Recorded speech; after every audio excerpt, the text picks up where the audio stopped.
Jean-Luc Reichmann, son hommage bouleversant à Roland Courbis.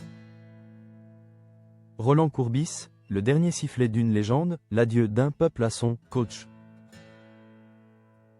Le football français s'est réveillé orphelin. Le lundi 12 janvier 2026, une onde de choc a traversé l'Hexagone. Roland Courbis, figure indissociable du paysage sportif et médiatique, s'est éteint à l'âge de 72 ans. Plus qu'un entraîneur, plus qu'un consultant, c'est une voix, un tempérament et une part de l'histoire. Du sport national qui s'envole, laissant derrière eux un vide immense et une émotion qui dépasse largement les lignes de touche. La nouvelle, tombée par la voix de sa famille et de ses fidèles complices de RMC, a glacé le sang de ceux qui s'étaient habitués. Depuis plus de 2 décennies, à sa répartie cinglante et son analyse chirurgicale. En ces moments douloureux, nos pensées vont à sa compagne Clara. À ses enfants Olivia et Stéphane.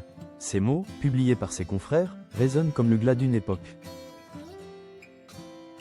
Malgré une santé déclinante qu'il éprouvait ces derniers mois, celui que tout le monde appelait affectueusement Coach Courbis n'avait jamais déposé les armes. Jusqu'en novembre 2025, il siégeait encore sur le plateau de l'équipe du soir. Le regard pétillant derrière ses lunettes, défendant ses convictions avec cette passion intacte qui le caractérisait. Il n'était pas seulement un observateur, il était l'âme du débat, celui qui préférait la vérité brute aux politesses de façade. Le monde du sport ne pouvait rester silencieux face à cette disparition. Les hommages ont afflué de toutes parts, peignant le portrait d'un homme qui a marqué chaque club qu'il a touché. Joueur élégant sous les couleurs de l'Olympique de Marseille. De l'AC Ajaccio, de Monaco ou de Lyon, il est devenu un bâtisseur hors pair sur le banc de Bordeaux, Montpellier ou encore Rennes. Ses obsèques, célébrées ce mercredi 14 janvier en l'église de la Madeleine à Paris, ont réuni le Gotha du football et des médias dans un silence de cathédrale. Mais c'est à Marseille, sa ville de cœur, son ancrage viscéral, qu'un second hommage a eu lieu le 17 janvier. Dans la cité phocéenne, l'air semblait plus lourd, car perdre Courbis, c'était pour Marseille perdre l'un de ses plus fiers ambassadeurs. Un homme qui portait l'accent et la ferveur du Sud dans tout ce qu'il entreprenait. L'émotion s'invite au cœur du divertissement, l'hommage de Jean-Luc Reichmann. Preuve que l'aura de Roland Courbis dépassait les enceintes sportives, c'est sur le plateau. Des 12 coups de midi, ce dimanche 18 janvier, que l'émotion a atteint son paroxysme. Alors que l'émission était consacrée à la solidarité pour l'opération des pièces jaunes. Jean-Luc Reichmann a interrompu le cours du jeu pour saluer la mémoire de l'ancien entraîneur.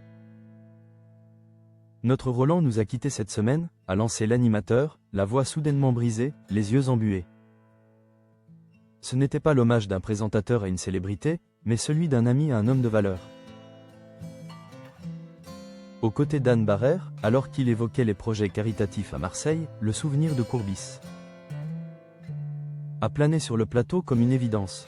Dans ce moment de télévision pure, la solidarité pour les enfants hospitalisés a rejoint la tristesse de la perte d'un grand homme, prouvant que derrière le « coach » médiatique se cachait un être profondément aimé pour son humanité.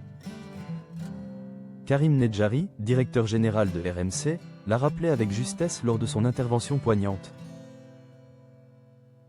Roland Courbis était un compagnon de route pour des millions d'auditeurs. Il était celui qui expliquait le football avec les mots du cœur. Celui qui savait transformer une analyse tactique en un récit épique. Aujourd'hui, le micro est coupé et le banc de touche semble bien vide. Mais l'écho de sa voix, son rire rocailleux et ses analyses passionnées continueront de hanter les couloirs des stades et les ondes radio. Roland Courbis ne s'est pas contenté de traverser le football français. Il l'a habité, il l'a bousculé, et il l'a aimé jusqu'à son dernier souffle.